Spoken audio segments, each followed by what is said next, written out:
നല്ലൊരു ചെട്ടിനാട് ബിരിയാണി ആയല്ലോ. നമ്മുടെ ബിരിയാണിനെ അപേക്ഷിച്ച് ചിക്കനും ചോറും എല്ലാം ഒരുമിച്ച് വേവിച്ചെടുത്ത് നല്ല സ്പൈസി ആയിട്ടുള്ള ഒരു ബിരിയാണിയാണ് ചെട്ടിനാട് ബിരിയാണി. നല്ലൊരു ചെട്ടിനാട് ബിരിയാണി എങ്ങനെ ഉണ്ടാക്കുന്നതെന്ന് നോക്കാം. ആദ്യം ചിക്കൻ മാരിനേറ്റ് ചെയ്ത് വെക്കാം.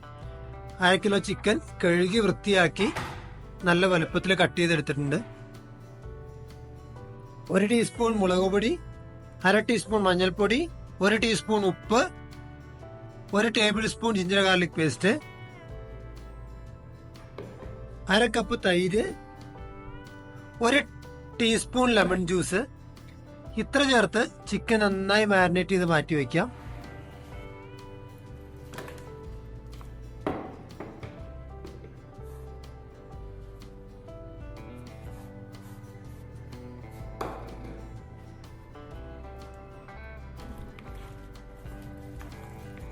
ഒരു 30 മിനിറ്റോളം ഇത് മാരിനേറ്റ് ചെയ്ത് ഞാൻ തന്നെ മാറ്റി വയ്ക്കാം. 1 കിലോ അരി വെള്ളത്തിൽ കുതിർത്തെടുത്തതാണ്. തമിഴ്നാട് ബിരിയാണിലെല്ലാം അധികം യൂസ് ചെയ്യുന്നത് സീരക സംബ റൈസ് എന്ന് പറയുന്ന റൈസാണ്. അത് കുറച്ച് നല്ല ചെറിയ അരി ആയിരിക്കും, നമ്മുടെ ജീരകശാല അരിയൊക്കെ പോലെ. അത് കിട്ടുന്നില്ലെങ്കിൽ നമുക്ക് ജീരകശാല അരി ഉപയോഗിക്കാം. ഇപ്പം ഞാനിവിടെ ജീരകശാല അരിയാണ് ഉപയോഗിക്കുന്നത്. അതല്ലെങ്കിൽ ജീര റൈസ് ഉപയോഗിക്കാം. ഇതൊന്നും അവൈലബിൾ അല്ലെങ്കിൽ നോർമൽ ആയിട്ടുള്ള ബസ്മതി റൈസ്, നമ്മൾ നോർത്ത് ഇന്ത്യൻ ഫുഡുകളിൽ ഉപയോഗിക്കുന്നത് പോലെ വളരെ വലിയ ബസ്മതി റൈസ് അല്ല, നോർമൽ ആയിട്ടുള്ള ബസ്മതി റൈസ് ഉപയോഗിക്കാം. ജീരകശാല റൈസ് ഇപ്പൊ 30 മിനിറ്റ് വെള്ളത്തിലിട്ട് കുതിർക്കാൻ വേണ്ടി മാറ്റി വെച്ചതാണ്. 3 ടേബിൾ സ്പൂൺ ഓയിൽ, സൺഫ്ലവർ ഓയിലോ പാം ഓയിലോ അതിൽ യൂസ് ചെയ്യാം. കോക്കനട്ട് ഓയിൽ ഉപയോഗിക്കേണ്ട. 1 ടേബിൾ സ്പൂൺ നെയ്യ്, 1 ബേ ലീവ്സ്, 1 സ്റ്റാർ അനീസ്, 1 പട്ട, 3 ഏലക്ക, 3 ഗ്രാമ്പു, 1 ടീസ്പൂൺ പെരിഞ്ജീരകം, 3 സവാള, വലിയ സവാള ചെറുതായി കനം കുറച്ച് കട്ട് ചെയ്തത്, 2 തക്കാളി ചെറുതായി കട്ട് ചെയ്തത്, 2 പച്ചമുളക് നീളത്തിലൊന്ന് കീറിയത്, 1 table spoon ginger garlic paste, 1.5 teaspoon ഉപ്പ്, 1/2 കപ്പ് മല്ലിയില, 1/2 കപ്പ് പുതിന ഇല, 1/4 കപ്പ് കേട്. പിന്നെ ഇതിലേക്ക് പ്രധാനമായും വേണ്ടത് നമ്മുടെ ഗരം മസാലയൊക്കെ പോലത്തെ ഒരു മസാലയാണ്. അതിന് വേണ്ടിയിട്ട് 3 ഉണക്കമുളക്, 1 ടേബിൾ സ്പൂൺ മല്ലി, 1 ടീസ്പൂൺ കുരുമുളക്, ചെറിയ 2 കഷ്ണം പട്ട, 1 തക്കോലം, 3 ഗ്രാമ്പു, 3 ഏലക്ക. ഇതൊന്ന് അടുപ്പത്ത് വെച്ച് ഡ്രൈ റോസ്റ്റ് ചെയ്തിട്ട് ഒന്ന് പൊടിച്ചെടുക്കണം.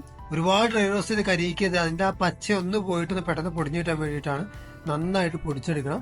ഇനി എങ്ങനെയാണ് ഇത് ഉണ്ടാക്കുന്നത് നോക്കാം. കുക്ക് ചെയ്യാനായിട്ട് വലിയൊരു പാനാണ് എടുക്കുന്നത്. വലിയൊരു പാൻ എടുക്കണം, കാരണം നമ്മൾ ഉപയോഗിക്കുന്ന പോലെ ചോറ് വേറെയും അതുപോലെ മസാല വേറെയും ആയിട്ടല്ല ഇവിടെ കുക്ക് ചെയ്യുന്നത്, രണ്ടും ഒരുമിച്ചാണ്. അപ്പൊ ചോറും അതേപോലെ തന്നെ ചിക്കനും എല്ലാം കൊള്ളുന്ന വലുപ്പമുള്ള ഒരു പാൻ എടുക്കണം. ഇനി ഇതിലേക്ക് പാൻ ചൂടായി വന്ന 3 ടേബിൾ സ്പൂൺ ഓയിൽ,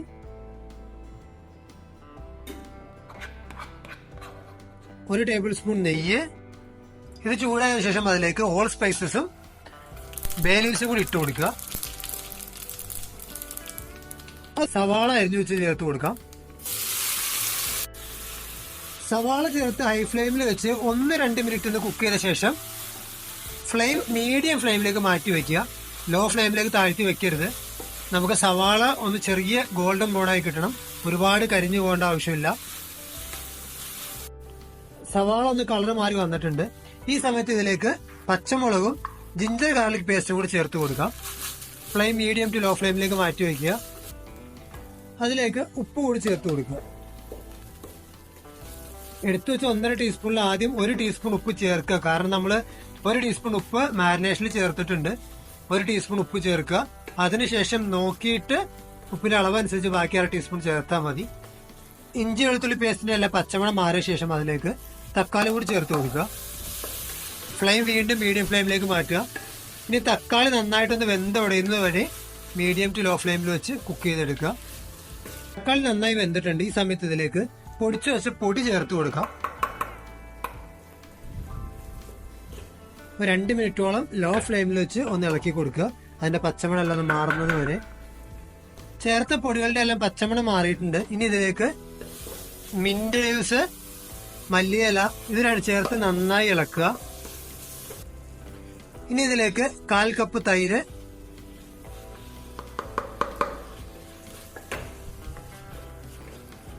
നന്നായി ഒന്ന് ഇളക്കി യോജിപ്പിച്ച ശേഷം മാരിനേറ്റ് ചെയ്ത് മാറ്റി വെച്ചിരിക്കുന്ന ചിക്കൻ കൂടി ചേർത്ത് കൊടുക്കാം.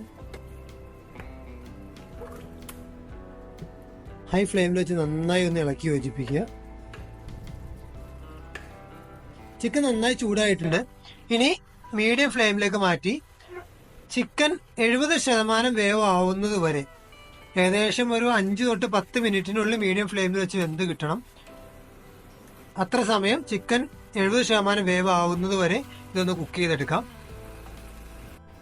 ചിക്കൻ 70% വേവായിട്ടുണ്ട്.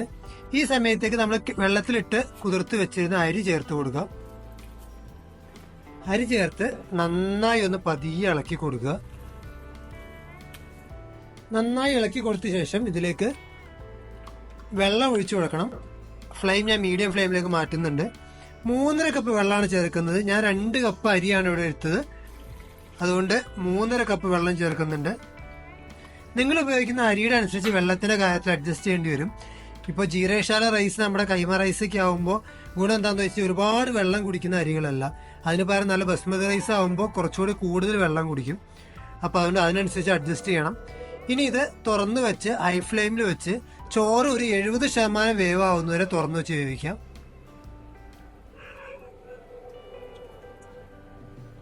ഇപ്പോൾ ഇത് ചോറ് 70% വേവായിട്ടുണ്ട്.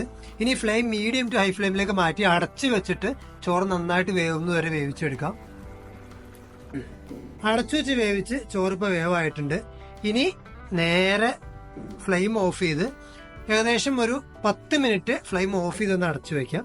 അതിനുശേഷം ഒരു പ്ലേറ്റിലേക്ക് മാറ്റി വിളമ്പാം. നല്ല ചെട്ടിനാട് ബിരിയാണി ഇവിടെ റെഡി ആയിട്ടുണ്ട്. വീഡിയോ നിങ്ങൾക്ക് എല്ലാവർക്കും ഇഷ്ടമായെന്ന് കരുതുന്നു. ഇഷ്ടമായെങ്കിൽ സുഹൃത്തുക്കൾക്കും കുടുംബക്കാർക്കും അയച്ചു കൊടുക്കുക. ഇതൊന്ന് വീട്ടിൽ ട്രൈ ചെയ്ത് നോക്കുക. മറ്റൊരു വീഡിയോയും മറ്റൊരു വിഭവമായിട്ട് അടുത്ത ആഴ്ച വരുന്നവരേക്കും എല്ലാവർക്കും ബൈ.